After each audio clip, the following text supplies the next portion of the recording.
Muito bem, nessa aula vamos continuar os aspectos jurisprudenciais relativos à dívida ativa tributária, para que depois possamos ver o último artigo relativo a essa matéria, que é o artigo 204 do CTN.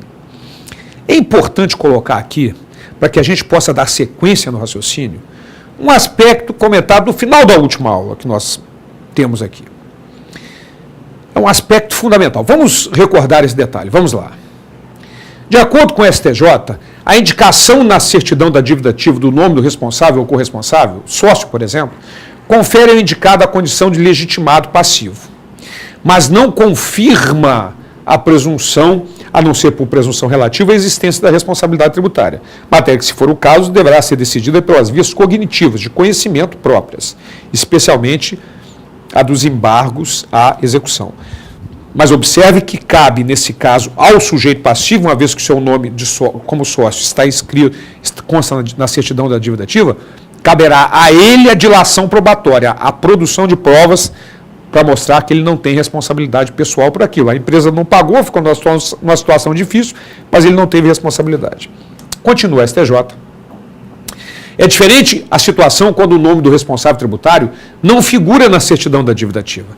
Nesses casos, embora configurada a legitimidade passiva, caberá à Fazenda Pública exequente, ao promover a ação, indicar a causa do pedido, que há de ser uma das situações previstas no direito material, que são os artigos 135 e 137 do CTN, que trazem a responsabilidade pessoal do sócio, do gerente, etc. Nos casos em que ele praticou infração à lei, estatuto, contrato, etc. Muito bem. Então, voltando para mim, essa decisão do STJ é muito importante porque ela define o ônus probante, o trabalho de provar.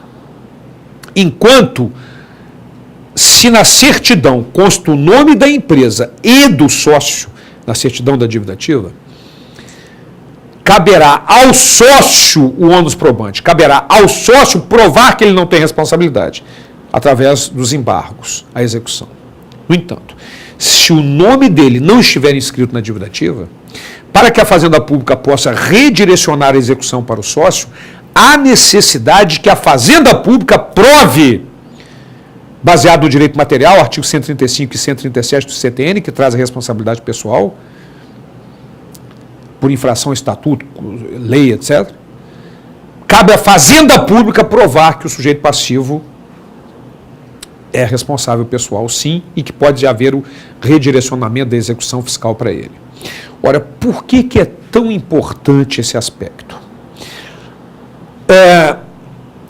A Lei 6.830 de 80, a Lei de Execuções Fiscais, ela só permite, dentro do processo de execução fiscal, a discussão, um processo cognitivo de conhecimento, uma discussão do crédito tributário, se o sujeito passivo oferecer bens à penhora, a penhora for efetivada, e aí o sujeito passivo pode oferecer embargos à execução, que vai ser discutido. Um processo de cognição, filhote, dentro do processo de execução fiscal, existe aquele processo de cognição, de conhecimento, de discussão, através de embargos do sujeito passivo, desde que efetivada a penhora de bens para garantir a execução fiscal. No entanto, hoje em dia, a jurisprudência já aceita a exceção de pré-executividade, que é a possibilidade do sujeito passivo discutir aquele crédito sem que seja efetivada a penhora e, portanto, sem que seja através de embargos. É a exceção de pré-executividade que tem arcabouço jurisprudencial mais amplamente aceito. Só que tem um detalhe. Conforme nós vamos ver agora, esta exceção de pré-executividade só cabe quando não há necessidade de dilação probatória, não há necessidade de produção de provas. Ora, vamos raciocinar. Se na certidão de inscrição consta o nome da empresa e o nome do sócio, cabe ao sócio provar que ele não tem responsabilidade. Então, a dilação probatória, a necessidade de produção de provas, cabe ao sócio. E, portanto, não cabe exceção de pré-executividade. Agora, se o nome do sócio não estiver na inscrição em dívida ativa, não estiver na certidão da dívida ativa, e a Fazenda Pública redirecionar a execução fiscal para ele, cabe à Fazenda Pública provar e não ao sócio. Portanto, não há necessidade de ilação probatória pelo acusado, pelo sócio, então ele pode entrar com exceção de pré-executividade, sim. Este é o aspecto que nós vamos conhecer agora. Vamos lá. STJ. É possível o reconhecimento de ofício de matéria inerente à nulidade do título executivo, antes ainda de olharmos a questão da execução.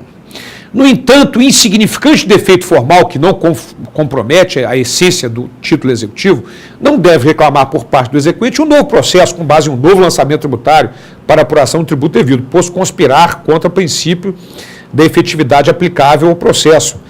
E mais, tendo o tribunal declarado de ofício a nulidade da CDA somente em razão da falta de indicação temporal da origem do tributo, culminou por afrontar o artigo 202, aplicando com excesso de rigorismo formal. Ou seja, não cabe, neste caso, a nulidade da inscrição. Vamos adiante aqui. Artigo 204. Mas antes do artigo 204, voltando para mim, muito cuidado, só para a gente fechar aquele raciocínio que fizemos anteriormente. Muito cuidado. Cabe exceção de pré-executividade? Cabe, sim, sem dúvida. Desde que não haja necessidade de ilação probatória, desde que, portanto, o nome do sócio não esteja incluído na certidão, porque nesse caso, conforme nós vamos ver em decisões posteriores agora, o ônus probante cabe à Fazenda Pública, então cabe exceção de pré-executividade. Mas vamos lá. Eu disse lá no início, quando começamos a falar sobre dívida ativa, que quando o crédito é inscrito em dívida ativa, surge a presunção de fraude contra a Fazenda Pública a presunção de fraude contra a Fazenda Pública do artigo 185 do CTN. No entanto, eu disse também que só existem duas presunções no CTN. A do artigo 185, presunção de fraude contra a Fazenda Pública, que só surge quando é inscrito em dívida ativa o crédito, e a outra é a presunção da própria dívida ativa que nós vamos conhecer agora. Vamos lá. Artigo 204. A dívida regularmente inscrita goza da presunção de certeza e liquidez e tem efeito de prova pré-constituída. E tem efeito de prova pré-constituída. Presunção relativa. Mas olha o que determina o parágrafo. A presunção é relativa, podendo ser ilidida, derrubada, afastada. Portanto, por qualquer prova inequívoca a cargo do sujeito passivo ou de terceiro a quem aproveite.